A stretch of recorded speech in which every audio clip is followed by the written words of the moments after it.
Hello everyone, hope all of you are safe and healthy. Friends, it is heartening that you are sending some topics for discussion and those topics will be taken up in the relevant topics.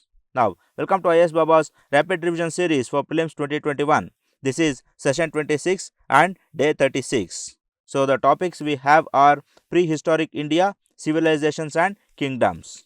So, these are the hot topics we are going to discuss. First one, Dickinsonia, then Neolithic sites, then Chalcolithic places in India, then Bhimbetka caves and the details, then Vedic literature, an overview of it, then animal rearing in Indus Valley civilization, and then Indian connections with Mesopotamia, the trade and civilizational connections, and then metalworks of ancient India and climate change and the fall of Indus Valley civilization, and lastly the Reclining Buddha.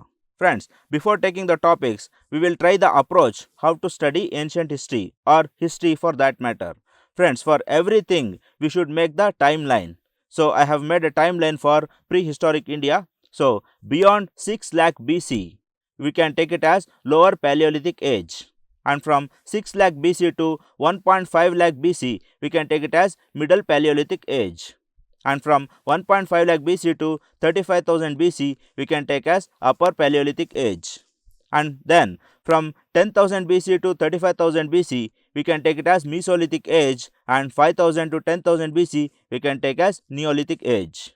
And then 2500 BC to 5000 BC, we can take as Chalcolithic age, and 1000 to 2500 BC, we can take it as Bronze age. So, Bronze age coincides with Harappan Valley civilization. We will take care of this here. And then 400 BC to 1000 BC, we can consider as Vedic age. And then 180 to 400 BC, we can consider as Mauryas. So, in the 300 BC, Mauryas were prominent, and in the same era, the Buddhism and Jainism, they came to prominence. And then from AD Anno Domini to 180 BC, the Indo-Greeks, Parthians, Kushans, etc. were prominent. So, remember this timeline. So, you can note it down in somewhere and revise it regularly. Friends, we have a great confusion between what is a Paleolithic age, Mesolithic age and a Neolithic age. So, that is why I have brought 3 pictures here to depict what are those. So, in the first picture, we can see Paleolithic stones. So, we can see these stones are immaturely carved out. So, there is no proper polishing here. And then when the Paleolithic age turns to Mesolithic age, these macroliths or the bigger artifacts or the bigger tools, they turn towards microliths. So, we can see the tools becoming smaller and smaller. So, these are used for precise handling. So, once they turn to microliths, we can say that Mesolithic age has set in. And now coming to Mesolithic age to Neolithic age. So, friends, here we can see the stones or artifacts finely carved and polished. So, by this we can exactly decipher what is a Neolithic stone. So, this is all about Paleolithic, Mesolithic and Neolithic age. So, remember the figures and remember the timeline. We will start with the first topic, Dickinsonia. So, why was it in news, friends? Because researchers have discovered 3 fossils of 550 million year old animal called Dickinsonia on the rooftop of Bhimbetka rock. So, on the top of Bhimbetka caves, this animal fossil called Dickinsonia's fossil were found. So, in this context, the Paleolithic sites of India will become important. So, we have already seen the timeline and we will begin some of the facts regarding Paleolithic age. Bori in Maharashtra is the earliest known Paleolithic era site in India. So, this Bori was found to be 6 lakh BC old, or it is 6 lakh year old, and that is why we take that 6 lakh as the demarcation between upper Paleolithic to lower Paleolithic in India. And then Belan Valley in UP is also one of the Paleolithic sites, and we have found various stones and artifacts there as well. And Didwana in Rajasthan has lower Paleolithic, middle Paleolithic and upper Paleolithic evidences. So, almost all the 3 ages of the Paleolithic era are being found in Didwana. Then Chirki Nivasa in Maharashtra is also a place for Paleolithic evidence. And then Nagarjuna Konda in Andhra Pradesh is a South Indian evidence for Paleolithic era.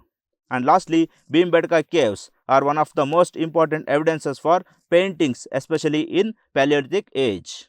Now, coming to next, Neolithic sites. Friends, why was it in news? Because people of Javadu hills of Tamil Nadu, they were found to be worshipping some of the Neolithic stones. So those stones were used as idols of worshipping in Tamil Nadu. So that is why almost all the Neolithic sites of India will become important.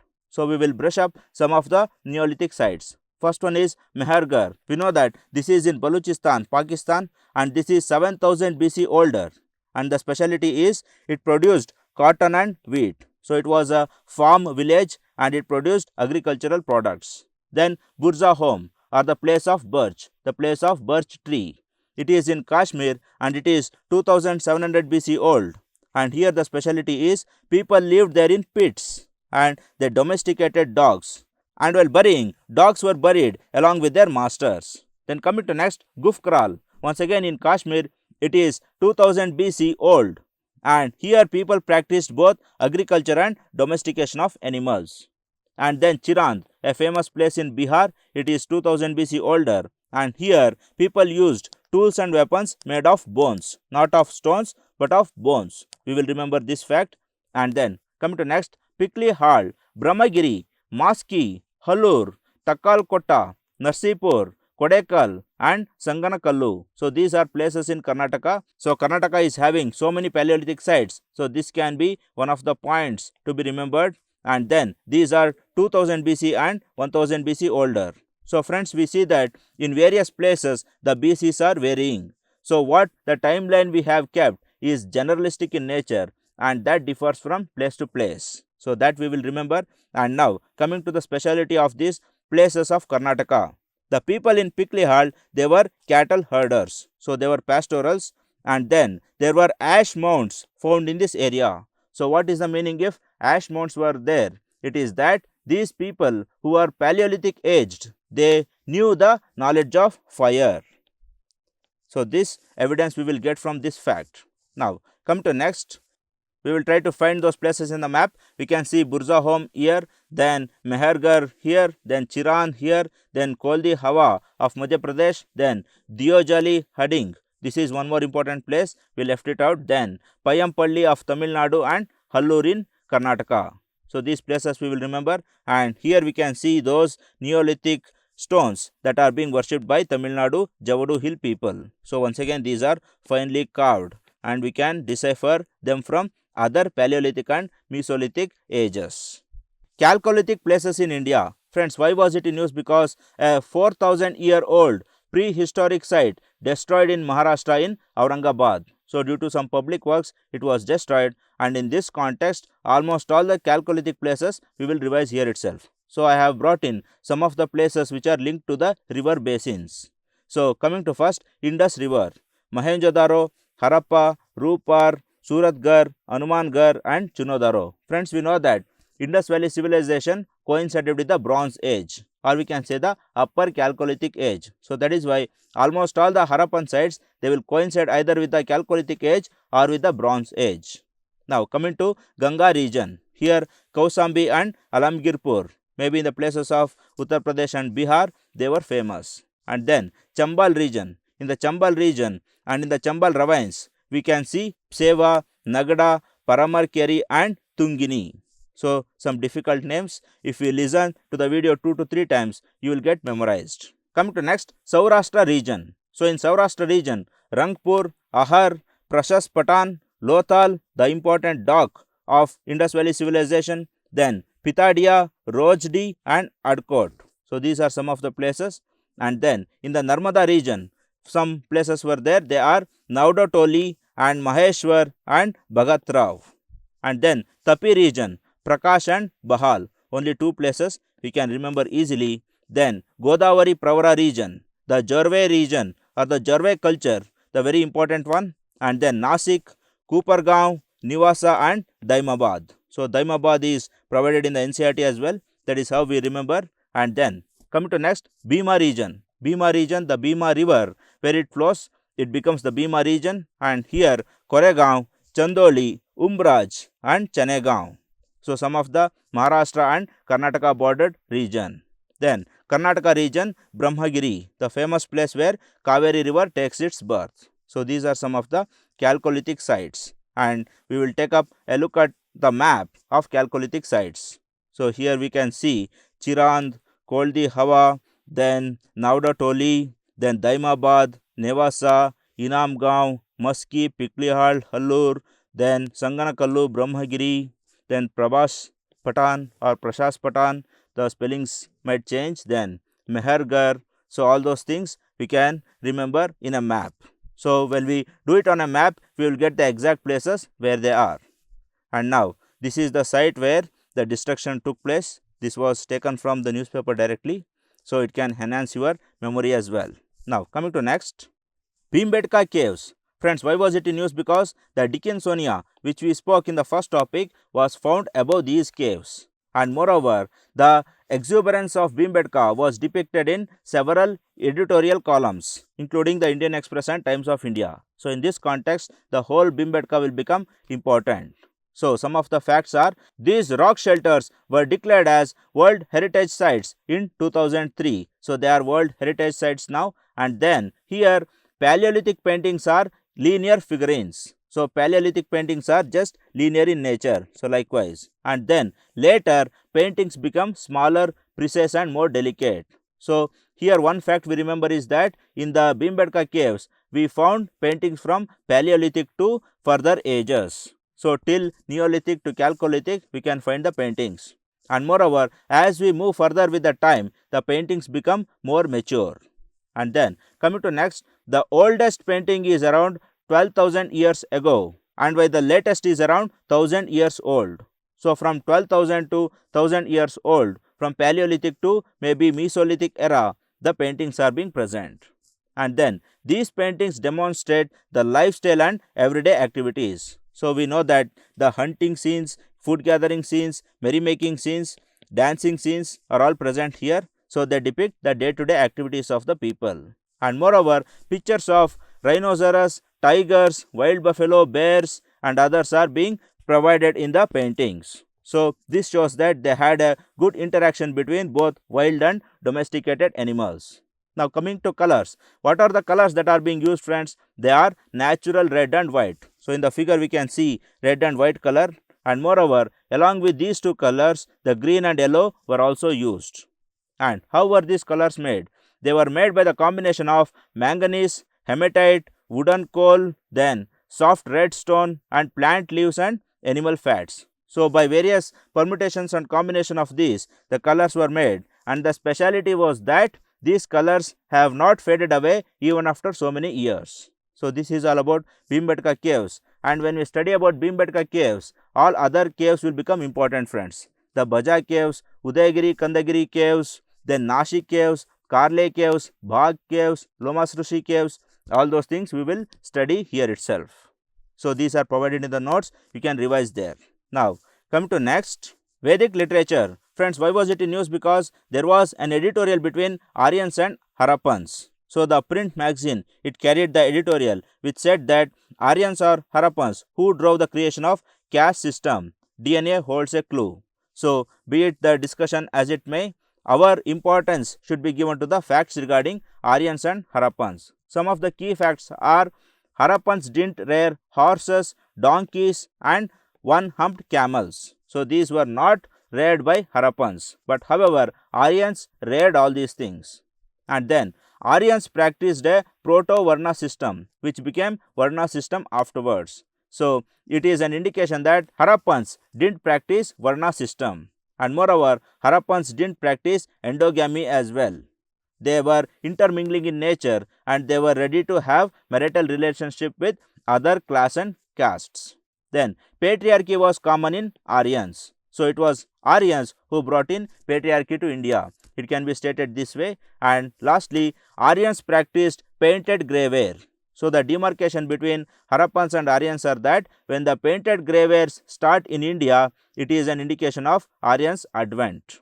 Then coming to literature, the editorial gives a beautiful insights that Harappans spoke Proto-Sanskrit and they also codified it. So they not only spoke a language, they wrote it. But however, Aryans lacked a written script. So why the Aryans lacked a written script was that because of lack of urbanization, just like Harappans. So they were rural and immature. And moreover, Brahminical class of Aryans, they didn't allow the written scripts because they feared that they would lose their powers. So Brahmins wanted every knowledge to be flown from their own mouth rather than from the written scripts. So this was the main reasons why the Aryans didn't have a written script. So in this context, almost all the written scripts will become important. Because friends, we know that after the advent of Aryans, and once the Aryans intermingled with Harappans or maybe Indians, they came up with literatures over literatures, and today Aryans have a huge bundle of literatures that is called the Vedic literature. So what prompted them to write and what are the literatures they wrote, they become important. So in this context, we will study some of the overview of Vedic literature. Friends, we know that Vedic literature are broadly classified into two things. They are Shrutis and Smrutis. So what are Shrutis? These are the ones to be heard and recited. So Shruti means to be heard. So these are the canonical scripts. These are the canonical texts which has to be daily recited and heard. So these are Vedas, Brahmanas, Aranyakas and Upanishads. And moreover, Shrutis are unquestionable truths. So they are unchangeable. Then coming to next, Smrutis. Smrutis are not Shrutis. They need not be recited and heard every day. It is that they have to be remembered. So Smruti means to remember. So here Puranas, Itihasas, Upavedas, they become Smrutis. And moreover, Smrutis can change from time to time. So this is the two difference between Shruti and a Smruti. Now coming to Vedas. Friends, Vedas is not a single book. Veda is a broader meaning. So here Vedas, we know that there are 4 Vedas, but however within that there were some other classifications. So Samhitas, what is a Samhita? Friends, Samhita is a book which had hardcore slokas. So those slokas which were written poetically and bombastically were consisted in Samhitas. Then what are Brahmanas? So Brahmanas were providing the meaning of these slokas. So Brahmanas provided meaning for Samhitas. So what the Samhitas actually mean? So that is what was mentioned in Brahmanas. Then coming to Vedangas. So what are these Vedangas? Vedangas are the grammatical and phonetic representatives of Samhitas. So how a Samhita should be pronounced, how it should be sung, how it should be grammatically read. So all those things were provided in Vedangas. So some of the Brahmanas like Aitiriya, Jaiminiya, so these provide explanation to Rigveda. And then some of the Vedangas like Kalpa, Mula, Vyakarana, Jyotisha, they provide the comparisons, simile and metaphors. They provide grammars and they provide phonetics or the pronunciations. So we need not by heart. This is a clear understanding. Now coming to Aranyakas. Friends, what are the Aranyakas? Consider I am a Brahmin. I have read all the Vedas, but I have the opportunity to write a commentary or write my own philosophy by taking the base of Vedas. So after my life is finished, so after I finished the Grihastya, I will go for Vanaprasthya. So I will go to the forest and there I start writing a commentary or my own philosophy on the basis of Vedas. So these are called Aranyakas. So these are the philosophies written by the Vedic experts for the Vedas by sitting in forests. And now what is Upanishad? So Upanishad is one thing wherein a guru preaches a shishya. So once I finished my Grihastya, I go to Vanaprasthya, I go to Aranya or forest, I write the Aranyakas, and after writing Aranyakas, I become a teacher, and now I have disciples. Now when the disciples they sit and listen to me, and when I preach something, I am preaching a Upanishad. So I hope you got the difference between Aranyakas and Upanishads. So Aranyakas, they are the bridge between Vedas and Upanishads. So Upanishad is one you write after you become an expert, and Aranyakas which you write as a beginner. So this is the broader meaning, and we will memorize almost all the Vedas, Vedangas, Upavedas, Aranyakas and Upanishads. And we will also remember some of the important Upanishads like Mundaka Upanishads, wherein Satyameva Jayate and all are present. So this is all about Vedic literature. Moving to next. Animal rearing in Indus Valley civilization. So why was it in news, friends? Because the Hindustan Times, it carried an editorial which stated that dairy production in India began as back as 300 millennium BCE or the 3000 BCE, and it might have been that dairy production was the sole sustenance of Indus Valley civilization. The editorial says that Indus Valley civilization might have sustained by dairying as the major occupation. So here you can see the editorial and you can read it whenever you are free. Now coming to key facts regarding animal rearing in Indus Valley civilization. So what are the evidences we have regarding animal husbandry in Indus Valley civilization? We will begin with Mehergarh is the oldest known settlement and it was a farming village. So almost all the animals, draught, then meat animals were farmed there. And then seals carrying humped zebu, humpless taurus or bisons are being available from Harappan sites. So humped zebu, we know that this is a cattle breed, and humpless taurus is also a cattle breed, and bison is a buffalo breed of wild.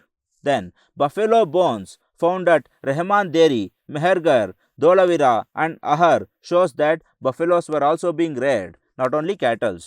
Then bones of goats and sheep were found in Dholavira, Nausharo and Sibri. So these areas, they were pastoralists and they reared sheep and goats. And then dog figurines with collars were found. So it is not only free dogs but dogs with collars. So what does this mean, friends? It is that it is not only wild dogs or street dogs, also the domestic dogs were present in Indus Valley civilization. And then bricks of Chunodoro carry footprints of cats. So this means that cats were present, or in other words, cats were domesticated as well. And we also found terracotta figurines of hares in Indus Valley civilization. So rabbits were also reared in Indus Valley civilization. Then more about animal rearing here. The camel bones were found but not within 2000 BC. So we have found camel bones in the Indus Valley civilization sites, but they were in the later part, might be in the 1000 BC and later than these. So this is an indication that Harappan civilization, they didn't rear camels. But however, a single representation of camel at Kalibangan also confirms that Harappans were familiar with the creature. So Harappans were familiar that in some part of the world, might be in Central Asia, camels are being reared, and one of the representation is being provided in Kalibangan site. But however, overall, Harappans didn't rear camels. So this is the conclusion here. And then cartilages of fish from Balakot and Harappa are available. We know that Balakot and Harappa, they are on the banks of Indus, and that is why fishing can become a major occupation there. And then presence of fish hooks at Padri and Somnath. So Padri and Somnath, they are the Gujarat places and they might be coastal areas of those times, and hence it is common to sight a fish hook there. And then bones of chicken, equids, mongooses were also found in Mohenjo-daro, Harappa and Surkatoda. So this is all about animal rearing in Indus Valley civilization. So friends, along with animal rearing, we will also revise other aspects of the life, the traditions, the fortifications, the granaries and others of Indus Valley civilization. Then coming to next, Indian connections with Mesopotamia. So why was it in news? Because Times of India, it carried this article and beautiful insights regarding the connections between Indian civilization and Mesopotamia were given, and hence it becomes important. Now key facts regarding the connection between India and Mesopotamia. First one, Sutkagen Door, or the westernmost place of Indus Valley civilization, is considered as the earliest maritime trading station in the world. So it was a maritime trading station. And then seals showing ships with Disha Kaka were also found. So what is Disha Kaka, friends? This is a land finding birds. So the ships, they carried this bird, and if they sink in the mid of the ocean, they used to release this bird, and these birds, they used to show the place towards the land. So when both India and Mesopotamia, they carry the seals having Disha bird in the ships, then it is akin that they had a common practice of carrying this bird, and hence there was a mutual exchange of knowledge regarding trade, sea route and the practice thereof. Then seals showing Mesopotamian bullman Enkidu was also found in Mesopotamia. However, our Indian historians, they linked this Enkidu or the bullman towards Shiva and Nandi, and hence there was a cultural exchange between the two places. And also Indian seals showing Gilgamesh. Friends, Gilgamesh was an epic hero of Mesopotamia, and when the seals of Gilgamesh are present in India, it is an indication that we had also an exchange of mythology as well. And next, carnelian beads from ancient India in Ur.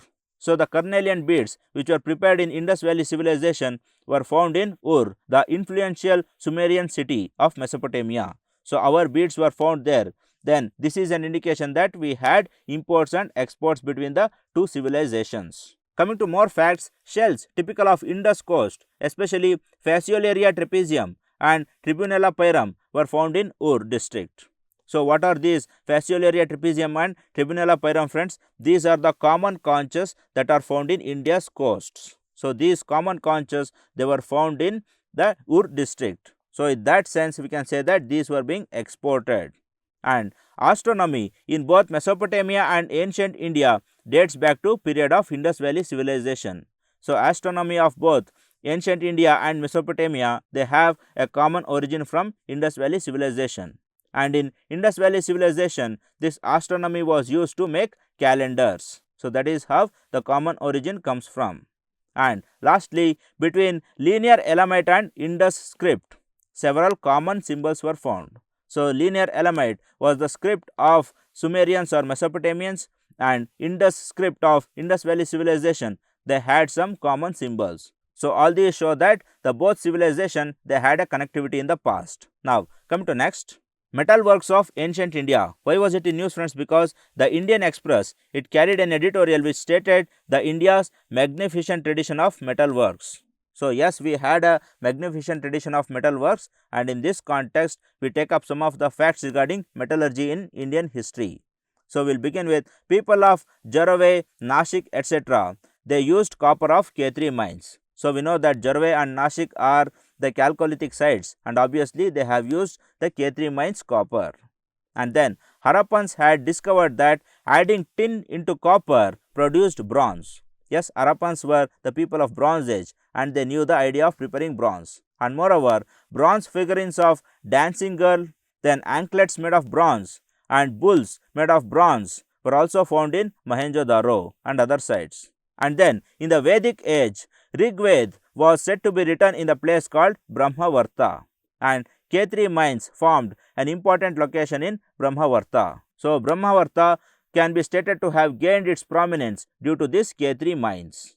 And next, the Atharva Veda and the Satapatha Brahmana, they refer to Krishna Ayas. So Krishna Ayas may be black metal.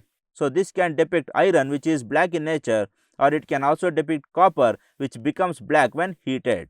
So Krishna Ayas says that metallurgy was present in Vedic age. And then Buddhist text Sutta Nipata, it says that hot plowshare hisses when thrown into water. So when hot plowshare, which is made up of metal, which is heated in the course of plowing the field, and once it is thrown to the water, it hisses and produces smoke. So we can say that the plowshare made of metals were used during Buddhist age as well. And coming to more facts, the brass was used in Lothal and Atranjikera in 3rd and 2nd millennium BC. So in the 3000 and 2000 BC, the brass was used. And then deepest gold mines of ancient world were found in Maski region of Karnataka. So Maski was the place of deepest gold mine. And then distillation technique for tin was developed around 1200 CE or AD at Zawar in Rajasthan. So Rajasthan knew the idea of distillation in order to prepare tin. And moreover, Chinese, they exported tin in the name of Tutinag. And this name Tutinag might have been derived from South Indian term Tuttanaga.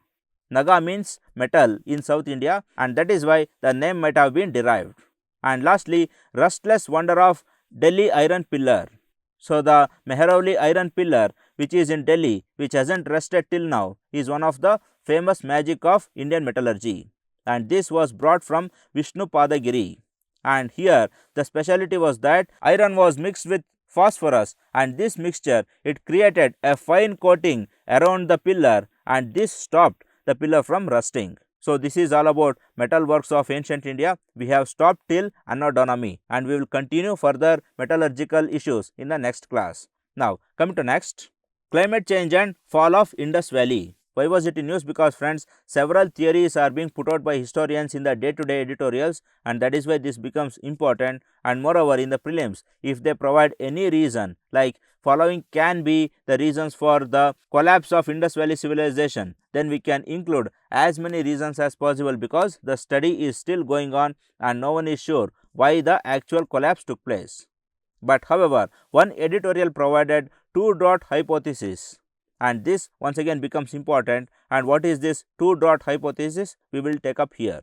So here the major drought in the northern hemisphere around 4200 years ago took place, and this was at the start of Meghalayan period of Holocene geological epoch. So this Meghalayan period was recently added to international geography, and that is why this becomes important. So this two-dot hypothesis, it coincides with the Meghalayan period which was announced recently, and at least for that reason we will study this. And next, Harappans faced a sharp decrease in winter rain, not the summer rain but the winter rain decreased due to this drought, and later they migrated to southern eastern India.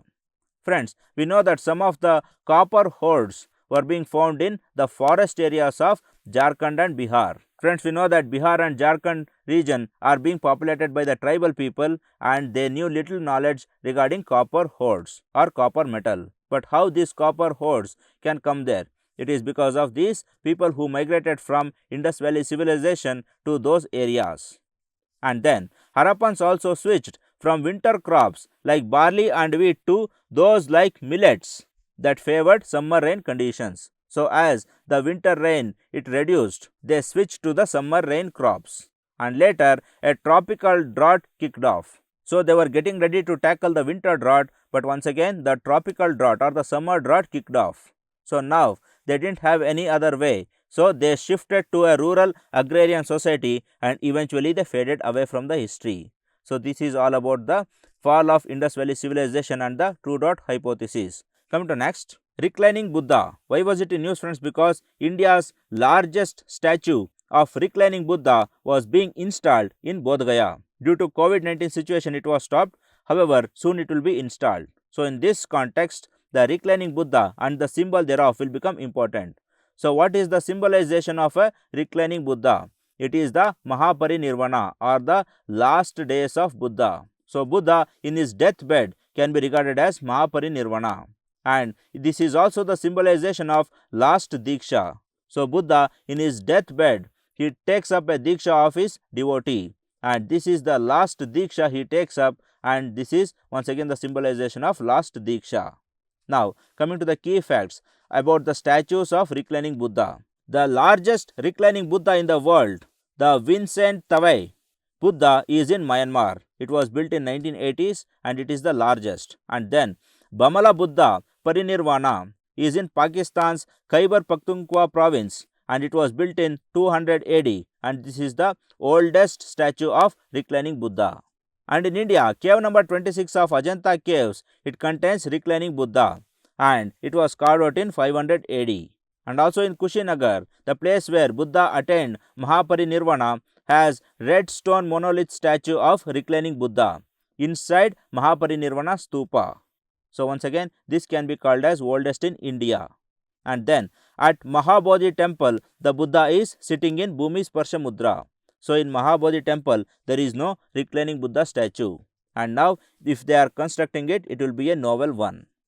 And at Sarnath, where Buddha gave his first sermon, the Dharma Chakra Mudra is present. So here Buddha is preaching. So these are some of the symbolizations. Friends, my suggestion is that for Buddhism and Jainism chapter, never ever forget to read A.L. Basham, The Wonder That Was India. So that book contains several facts, and many questions every year are being coming, and students are missing them out because they didn't read that book. So at least read that one chapter containing Jainism and Buddhism in the A.L. Basham book. And I have some of the insights regarding Buddhist ideologies. Friends, we know that in Buddhism there are three sects majorly. They are Hinayana sect, Mahayana sect and Vajrayana sect. So what is the ideology of Hinayana sect? It identified 25 Buddhas. So it means that they didn't give overawing importance to one single Buddha. and they also propagated Pratyeka Buddhas, or those Buddhas who attained Nirvana but they didn't preach anything. So for Hinayana sect there are several Buddhas, and they say that if we practice those principles preached by these 25 Buddhas with utmost stringency, we will attain Nirvana. And here it has several subsects like Staviravadins, Sarvastivadins, Sautrantikas and Samatyas. So what was the argument of Staviravadins? They said that the preachings of these 25 Buddhas are sthira and others are asthira. So only the preachings of these 25 Buddhas are stable, others are unstable and changing from times to times. And then Sarvastivadins, what they said? They said that the preachings of almost all the Buddhas in Buddhism are true. They need not be coming from these 25 alone. Anything is good and Sarva is good. Then Sautrantikas. Sautrantikas says that these 25 Buddhas what they preached are sutras and those preached by others are asutras. So those are not sutras at all.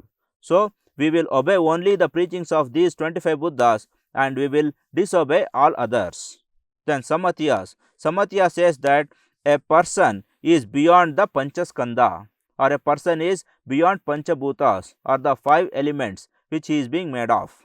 Or in other words, the Samatya says that these 25 Buddhas, they are beyond the worldly matters. They are beyond the Panchaskandas. They are over and above. If we try to practice their preachings and if we try to have a lifestyle similar to those, we will definitely attain Nirvana. So this is all about Hinayana sect. Coming to next, Mahayana sect. Mahayana sect believed that the Bodhisattvas or the Gurus, they are the sole guiders to Nirvana. And not only the guide, the grace of these people are very much essential for Nirvana. And here they identified some of the Bodhisattvas. They are Avalokiteshvara or Padmapani, Manjushri, Vajrapani, Maitreya and Kshiti Garbha. So these are the Bodhisattvas. Friends, almost all are being asked in UPSC one or the other times. So Avalokiteshvara was asked directly, and Padmapani, Vajrapani was asked, and Manjushri, Maitreyi were provided as options. Then come to next, Vajrayana sect. So Vajrayana sect are the philosophy of thunderbolt. It says that you have to get the magical powers in order to attain Nirvana. So those magical powers are being associated with the chief divinities like Taras, Matangis, Pisachis, Yoginis and Dakinis. So these people, they have got those magical powers. Maybe the black magic we can also say that. And if we follow them, if we pray them, and if we have the grace of them, we will attain Nirvana. But however, Mahayana sect sounded to be liberal, and it stated that anyone who has the grace of Bodhisattva can attain Nirvana. And once you attain Nirvana, it is your duty to become a Bodhisattva and preach others. So this is an overall picture of Buddhism. So we will revise it, and moreover friends, do not forget to read A.L. Basham, this Buddhism and Jainism chapter. Now come to last part. Friends, the saying goes that if the going gets tough, tough gets going. So be tough. Let all the failures which you come across be only the stepping stones. So let all the failures be only the vaccinations for tackling the future challenges. So all the very best friends. Good luck.